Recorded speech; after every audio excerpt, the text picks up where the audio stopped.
ಯಾಕೆ ಮಾವ ಏನಾಯ್ತು ಇಷ್ಟು ಟೆನ್ಷನ್ ಅಲ್ಲಿ ಇದೆಯಾ? ನಂದು ಹೆವಿ ವೆಹಿಕಲ್ ನ ಚಾರ್ಜ್ ಹಾಕಿದೀನಿ 2 ಅವರ್ ಆಯ್ತು, ಬರೀ 40% ಮಾತ್ರ ಚಾರ್ಜ್ ಆಗಿದೆ. ಅದ್ರ ಇಟ್ಕೊಂಡು ಫುಲ್ ಡೇ ಡೆಲಿವರಿ ಮಾಡೋದು ಹೆಂಗಂತಾರೆ ಗೊತ್ತಾಗ್ತಲ್ಲ. ಓ ಹೌದಾ, ನನ್ ಗಾಡಿ ನೋಡು 10 ನಿಮಿಷ ಆಯ್ತು ಬರೀ ಚಾರ್ಜ್ಗೆ ಹಾಕಿ, ಈಗಾಗಲೇ ಫುಲ್ ಆಗಿರುತ್ತೆ. ಜಸ್ಟ್ ಹೋಗಿ ಅನ್ಪ್ಲಗ್ ಮಾಡ್ಬೇಕು. ಏನಂದ್ರೆ ಬರೀ 10 ನಿಮಿಷನ, 10 ನಿಮಿಷ ಟೀ ಕುಸ್ಕೊಂಡು ಡೆಲಿವರಿಗೆ ಹೊರಟ ನೀನು ಆಲ್ರೆಡಿ. ಹೌದು, ಯಾವ್ದು ಬೇಬಿ? ಇದೇ ಜೂಪ್ ಇವಿ ಫ್ಲೆಕ್ಸ್ ಆನ್ ಬ್ಯಾಟ್ರಿ ಜೊತೆ 10 ನಿಮಿಷ ಅಲ್ಲಿ ಫುಲ್ ಚಾರ್ಜ್ ಫುಲ್ ಮೈಲೇಜ್. ಆದ್ರೆ ಇದು ಇವಿ ತುಂಬಾ ದುಬಾರಿ ಆಗ್ಲಿಲ್ಲ. ಇಲ್ಲಪ್ಪ, ಡೌನ್ ಪೇಮೆಂಟ್ ತುಂಬಾ ಕಮ್ಮಿ ಇತ್ತು. EMI 1 ವರ್ಷ ಅಲ್ಲಿ ಮುಗಿಯುತ್ತೆ.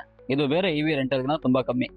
ಅದು ರೆಂಟ್ ಟೆನ್ಷನ್ ಇಲ್ಲ, ಚಾರ್ಜ್ ಟೆನ್ಷನ್ ಇಲ್ಲ, ಪಕ್ಕಾ ಪೈಸಾ ವಸೂಲ್. ಹಾಗಾದ್ರೆ ಯಾಕಂದ್ರೆ ನಿನ್ ಟೈಮ್ ತುಂಬಾ ಇಂಪಾರ್ಟೆಂಟ್ ಅಲ್ಲ. ಎಲ್ಲಿ ಸಿಗತ್ತೆ ಇವಿ ಅಂದಾಗ? ಇದೇ ಹತ್ರದ ಜೂಪ್ ಇವಿ ಡೀಲರ್ಶಿಪ್ ಅಲ್ಲಿ flex on 10 minutes rapid charging battery ಜೊತೆ ಸಿಗುತ್ತೆ. ಓ, ಹಾಗಾದ್ರೆ ನಾನು ಇವಿ ತಗೊಂಡ್ಬಿಟ್ಟು 10 ನಿಮಿಷ ಚಾರ್ಜ್ ಮಾಡ್ಕೊಂಡು ಫುಲ್ ಡೇ ಡೆಲಿವರಿ ಮಾಡ್ತೀನಿ.